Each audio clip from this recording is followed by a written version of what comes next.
চাঁদপুর ২ আসন মতলব উত্তর এবং দক্ষিণ উপজেলা নিয়ে গঠিত। এই আসনটি থেকে ৮ দলের ৮ জন প্রার্থী ত্রয়োদশ জাতীয় সংসদ নির্বাচনে অংশগ্রহণ করছেন। সবাই ইতিমধ্যে নির্বাচনী প্রচার প্রচারণায় ব্যস্ত হয়ে পড়েছেন। সকাল থেকে গভীর রাত পর্যন্ত তারা ভোটারদের দ্বারে দ্বারে ঘুরছেন। এই আসনটিতে বিএনপির প্রার্থী হিসেবে দল থেকে মনোনয়ন পেয়েছেন ডক্টর জালাল আহমেদ।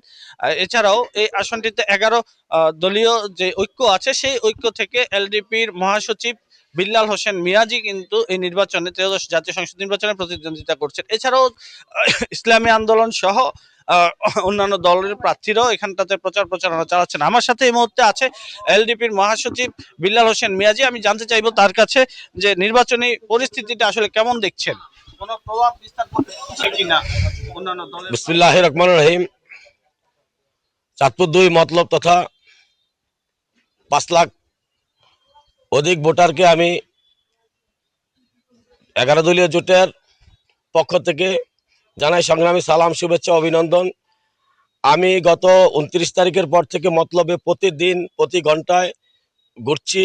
১৯টা ইউনিয়ন, ৩টা পৌরসভা, ২টা উপজেলার প্রত্যেক জায়গায় আমি পৌঁছেছি এবং মানুষের এক বাক্যে সাড়া পাচ্ছি যে সন্ত্রাসীর বিরুদ্ধে, চাঁদাবাজদের বিরুদ্ধে, দুর্নীতির বিরুদ্ধে মানুষ এবার জেগে উঠেছে এবং স্বৈরাচারের বিরুদ্ধে যে আগামীতে যে কেউ যেন আর স্বৈরাচার হতে না পারে সেজন্য হা ভোটে ভোট দিবে এবং ১১ দলীয় জোটের যেহেতু আমি ক্যান্ডিডেট, আমাকে ছাতা মার্কায় ভোট দিয়ে জয়যুক্ত করবে।